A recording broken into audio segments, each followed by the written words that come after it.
Philip, I've been interested in theology my whole life, and I'm now learning a new term called panentheism. Now, I know pantheism, what that means, that sort of everything is God and God is everything, but what is panentheism?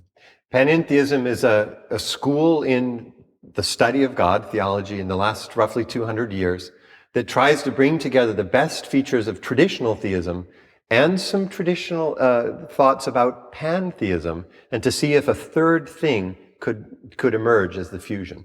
So panentheism, briefly defined, is the notion that the world exists within the divine, though God is also more than the world. And again, pantheism would be that God is the divine, the world is God, God is the world, and there's a one-to-one relationship. Right. The most famous Western pantheist is Baruch Spinoza, who lived in the 17th century, and he held that there was just the one whole. He called it Deus sive natura, God, well, that is nature. And there was no distinction between the two. Sometimes we look at it according to mental properties, and we talk about persons, let's say, and God. Sometimes we look at the world according to physical properties, and we see nature as a whole. And he said, fuse them together, it's just one. But panentheism holds there's a moment of transcendence. Something about the divine is more than the world. And that's true in reality, not just sort of some kind of an emergence? Right. It's the claim that when we begin to formulate theories of ultimate reality, as difficult as that is, the best theory that we have going takes some traditional notions of a God who transcends and traditional notions of pantheism and fit them together into what we hope is one coherent whole. Okay, so let's now contrast panentheism, of which you are a wonderful proponent, and traditional theism. How would you compare them? Point by point. Traditional theism was based on a notion of substance. So you and I are individual substances, so are the chairs and the tables and trees. God is a highest substance. God exists outside the world and created this world outside of himself, if I can use the traditional male pronoun for this old-fashioned view. And then God sort of came to this world that he'd created and did things in it. I think that's a hard view to hold in light of contemporary science. We've understood that the world has these sorts of laws, and if there's a God sort of stepping in from time to time to rearrange the parts, that's unbeautiful. It's also a science stopper. It doesn't let you do science anymore. Well, the claim can be that God created the world from nothing, ab initio, and also God is kind of creating it continuously in a continuing creation, a sustaining kind of thing. And because God created it, God can do that pretty easily within science. I mean, that's the claim. I totally disagree. I think that creates problems. For God to sustain the world is one thing.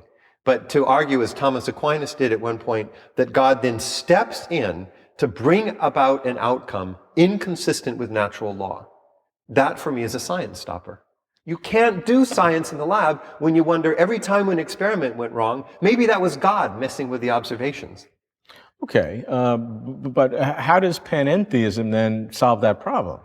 It makes the radical move of saying that natural regularities and natural forces are an expression of the divine. But if you go that far, why do you need God at all? Right? So then you ask, why not be consistent pantheists, right? And I will admit that pantheism is an easier position to reconcile with science. Okay, but why then do you even need a theistic part of that? Why don't you just have science? Just have the natural world be its own thing, self-existent in some way and emergent in some way. And why do you need the pantheism or the panentheism? Why do you need that suffix? It's a great question. I begin with the question of anthropology. What is the human being? And move from there to understanding these theological models. I think that's the way we have to begin to have some purchase or some control. What are we as human beings? If the story of strong emergence is right, then we are emergent persons who have some centralized sense of what it is to be this person, which is more than the sum of the parts. So let me see if I understand this. In order to develop your panentheistic theology, you start with science and you have to reconcile with science. On the other hand, in order to get something beyond the physical, you look to the human person and say, I can't explain the human person or persons or the nature of behaviors without adding something in some way. I have to look at the world differently. And I'm able to look at that world differently by having that makes my theism part of the panentheism. Yeah. And let's think about what we are as conscious agents. We are more than the sum of our parts. We form intentions, and then we carry out those intentions. We have motivations, dreams, desires, imagination, rational visions, right? And then we use those to carry out actions in the world. Okay, so why do we want to understand that God is less than that?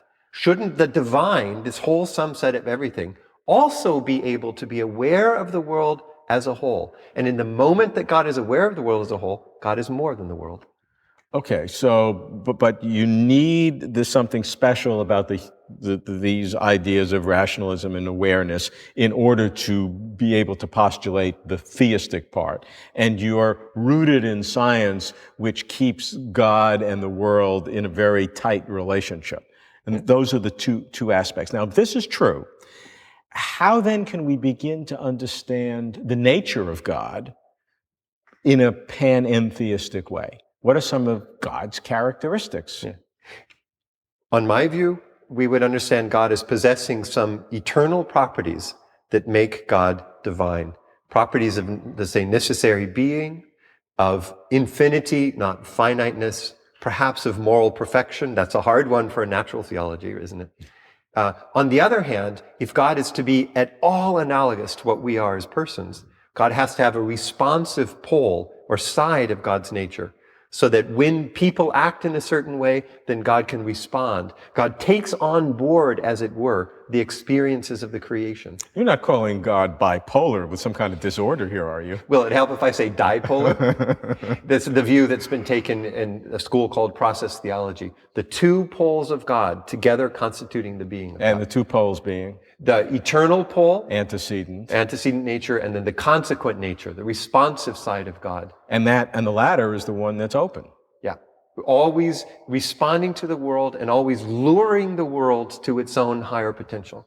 Now that's a notion of God one could get behind.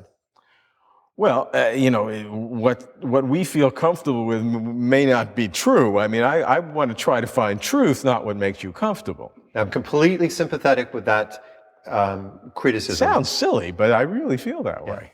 But once we allow ourselves to engage in this sort of metaphysical reflection, what do we think about ultimate reality based on the best of what we know from our science and our own personal experience? I suggest that the most coherent, let's call it a guess, a hypothesis, a possibility, the most coherent possibility is this unifying view that we call panentheism. The concept of God's perfection is something that traditional Christian theism has used a great deal, and also God's infinite nature.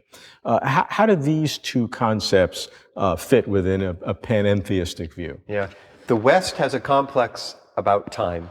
We've thought that a God could only be perfect if he stood above the flow of time and looked down on it. And I think we have to give up that complex. Evolution teaches us a pervasively temporal world. Why do we try to purify the highest, the divine, from time? What if time is an essential part of being God? Development, growth. Then you have to drop timeless perfection altogether and speak of a kind of constant becoming, a movement toward higher possibilities. If you give up a timeless God, does that not put you in the position of having to answer Leibniz's famous question, why did God wait so long to create the universe? No, there was no time before there was a universe. There was no change or development in God. Indeed, in some sense, God was not God until God was in a relationship. That's a core thought of panentheism. Develop that more. That's a fascinating one, that God was not God until that God had a relationship with the world. So that seems to diminish God, that a panentheistic God is a smaller God than the traditional theist God. Oh, but Robert, that's the question. A God diminished by relationship is not a God worth having. some God that exists in timeless perfection, not needing anything outside himself, is an abysmal moral model. But a God that is relationship would be a God that pervades all that is, a God related to the world rather than, well, useless to the world. The argument would be that the God who was this perfection pre-creation then took on upon himself, to use the male pronoun again, a diminishment, which is part of his perfection, that he became less to have this relationship, and therefore that's part of his perfection. All that sounded great until the last phrase. Drop the notion of perfection. We don't need that. I do think that a God of incredible power who limits power in order for us as finite agents to exist, in order for a world to exist, that's a self-limiting God. In theology, we call it a creation of kenosis, or self-limitation. I think that's a beautiful notion, that we imagine a God pulling back from powers, giving up powers to engage in relationship. Why not have that as our highest model of divinity?